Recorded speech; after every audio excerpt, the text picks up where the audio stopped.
This video will show you how to replace your DirecTV satellite dish with an over-the-air antenna and get free digital HD TV. Eliminate that monthly charge for DirecTV or DishNetwork for good.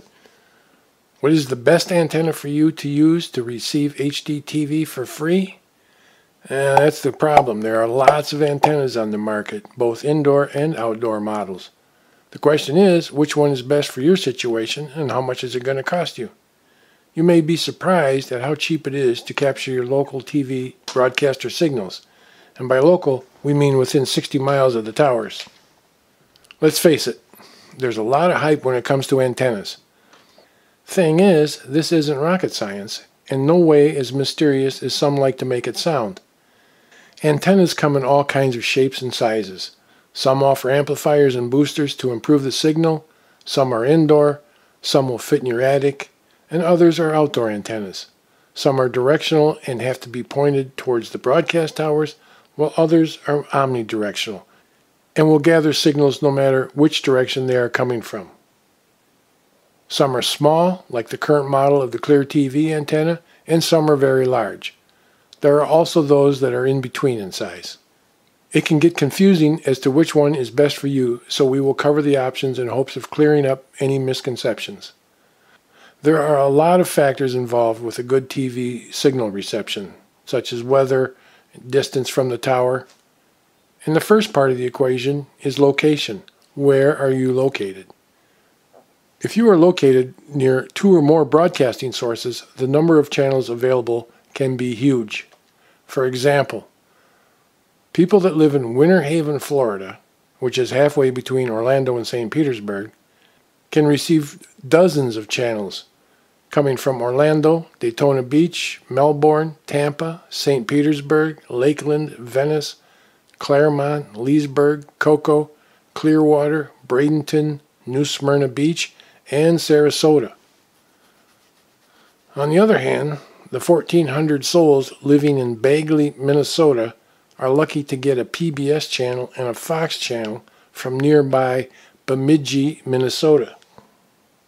There is a link in the description that will provide you with a list of nearby broadcasters based on the zip code you type into a box. You can learn more details about the broadcasters, such as distance from you and their tower power. The list will also show whether the signal strength is good, medium, poor, or too weak to receive. But don't put too much stock in those strength estimates, since it is likely you will be able to receive even those marked as weak without any problem. One thing all antennas have in common is that they are made of metal, predominantly aluminum. Some are made of copper, and then some are made of a combination of both metals. You can buy an antenna, or you can make one out of materials you already have in hand at a cost of only a few dollars at most. It's up to you. We will show you how to make a couple of different designs, but if you'd rather buy one, there are several on the market that will do the job for you. One thing to keep in mind, all of our antenna tests take place 50 miles from the nearest broadcast towers. Some small antennas, such as the current Clear TV antenna, will work when within a few miles of the broadcasters, but they won't work farther away. They're just too small. Size does matter, but up to a point. Before you spend a bunch of money on buying and installing an outdoor antenna, you should try an indoor antenna first. There are several designs of antennas, all of them claiming to provide better reception than their competitors.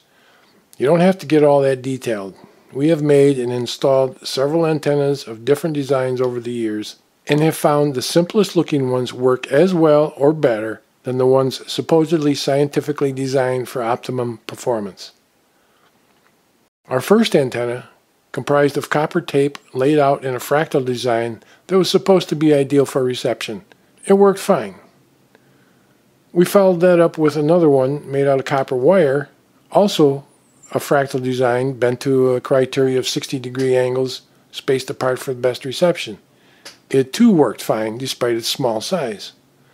Our current design consists of 2 sheets of heavy-duty aluminum foil taped to a pizza box cover. This one has worked the best. We have also tried using a paper clip, which worked as long as we held it in place with a finger. We also tried plugging in a length of coax cable and touching just the copper wire with a finger. It also worked, which meant that we were the antenna, while the paperclip and the coax were our connection to the TV. But since it required us to be connected by a finger to the TV, we quickly abandoned those formats. Bottom line, like we said before, HD TV antennas are not rocket science. A couple of 1-foot squares of aluminum foil attached to a piece of cardboard is all you need. It doesn't look very pretty, but if you hide it behind a bookcase or even just lay it on the floor under a table or a dresser, ugly doesn't matter then. Since TV signals only work on line of sight, it might help to have your antenna as high as possible, but not always. Some of ours lay on the floor and work fine. One thing that helps is the length of coax cable connecting the antenna to the TV. 20 feet is better than 5 feet, since the cable will act as a booster. A lot depends on how far from the towers you are located. If you are within 20 miles with a good line of sight, just about any antenna, including the old rabbit ear antennas from analog TV days, will work fine. If you would rather buy one, there are many that will do the job, and there are links in the description to lots of reviews on different antennas which should help you make your buying decision. Keep in mind, indoor antennas with amplifiers attached will probably work better without the amplifier plugged in. We have never seen any value from using an amplifier, and in many cases on the short runs for indoor antennas, they will not work as well as those without amplifiers. We like the flat antennas since they take up less space and are easy to hide. Many of those that sell flat antennas will tell you to attach them to a window, but that isn't necessary. Most of the ones we have installed are stuck to the wall using a push pin. That way, if reception is lost due to weather on occasion, you can easily move the antenna a few inches to get your reception back. The flat ones, if laid down, become omnidirectional and will receive signals from any direction. The omnidirectional antenna will work best in Winter Haven, Florida, because the towers surround your central location. You could use directional antennas in these cases, but you might have to gang them together for best efficiency. If the indoor setup doesn't work for you, then you can move to an outdoor rig. These are more expensive since you need something that will withstand all types of weather. You might need to attach them to a pole to raise them higher off the ground so they clear the roof line.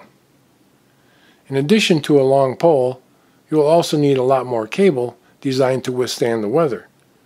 Another thing to consider is the wind. An antenna with a lot of surface area can catch more wind, and that could cause some damage on a really windy or stormy day. There are links in the description to lots of reviews on different antennas which should help you make your buying decision. Maybe you still have a satellite dish mounted on your roof or garage. If you have one of those and you're not using it anymore, you might be able to use it or parts of it for your over-the-air antenna. All the cable you need is already in place. Just remove the dish from the post it is mounted on and attach your replacement antenna to the post. You will likely need additional mounting hardware such as mast-to-mast clamps. Once you have the new antenna attached, you can use the cable that is already there to connect to your TVs. If the cable is too short to attach to the antenna, you can add a short piece of cable that is long enough to make the connection using an extension adapter. Don't base your buying decision on the advertised range, since they will not pull in the signal from more than 60 to 70 miles away from the towers, and 70 miles is pushing it. No such thing as a 150-mile antenna. It's just not possible. Check out our video on the 150-mile antenna myth in the link below. It explains about how broadcast reception distance works. Also, most of the indoor antennas listed include an amplifier. You may find you will get more channels without the amplifier, so do your first scan without the amplifier, and then if you want to do a second scan with the amplifier, you'll be able to make a comparison check. See which one gets more channels. That's it. I hope this has helped. Leave your questions and comments below, and thanks for stopping by. Also, we think our subscribers are the coolest people on the planet.